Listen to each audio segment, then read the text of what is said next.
Welcome back to another Friday edition of the Five Love Languages with your awesome host, your girl, Miss Shields, your family advocacy program specialist, always here to lend a helping hand on how you can improve your relationships. So if you missed what we have been discussing in the prior weeks, we have talked about words of affirmation, those good words that you can use to encourage and uplift people in your circle. We've talked about my favorite, acts of service, because of course that is one of my love languages. And so I hope that you have incorporated that, doing those extra steps, doing those extra chores, whipping up those extra meals, so that hopefully has helped improve some of the things and some of the relationships around you. And then quality time, making sure that you make those memories and that you spend time with the people who matter the most to you. Now today, we're going to talk about my second love language, because I told you, if you ain't heard before, I'm bilingual and I have two love languages. And so my other love language that I have is gifts. You're like, gifts? Oh yeah, I love gifts. Everybody loves gifts. But when you have the love language of gifts, it's not about just receiving gifts. You're considered more of a giver. You love giving people things that could brighten up their day. Think about a child who comes home and picks out a flower in the yard, like, here, Mom, look at this flower I gave you. Or what if you have a friend and she's always going somewhere and she comes back and she said, I got you this shirt. It just screamed your name at the shop, and here it is. That could be their love language, which is gifts.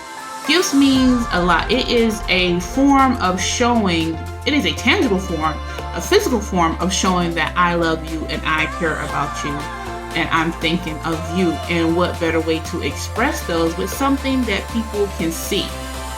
And when we're thinking about gifts, we're thinking about things that sometimes are not always costly. What about those homemade Valentine cards that you get from your kids, or your, Christmas cards that you get for your husband, your relatives, those photos? Gifts can be an amazing love language. It is a physical expression of how we feel about our relationships. Mother's Day, Father's Day is coming up. All they're getting is a barbecue. Put some ribs on the grill or something. Fathers. They're good with the barbecue, right? Don't quote me on that. But so think about those things that are those holidays that are coming up or that pass, and the expression of gifts that you try to with your coworkers. Like, I'm a giver. Like, sometimes, I'll do things for my coworkers and make little gift baskets during Christmas.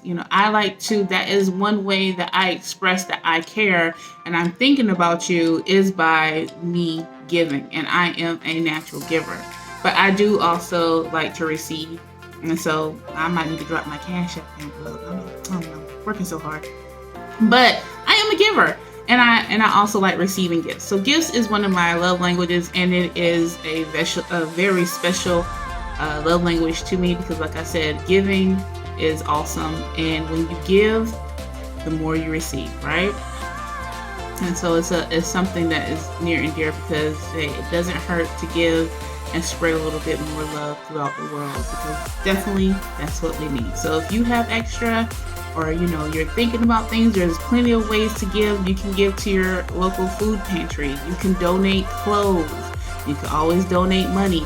At this time of pandemic that we are in, we have seen on the news that, of course, there are a lot of places that are taking donations. There are a lot of food pantries that are open. So if you have that extra, take the time to give and show love to the world. And so, as always, it's always good to see you. And I hope that you have a really great weekend and you take the time to give a little extra love out there. And we'll see you for our final and last love language next week. And I can't wait to get to that one. I've saved the best for last. So make sure that you tune in, because we're going to talk about physical touch. Yeah.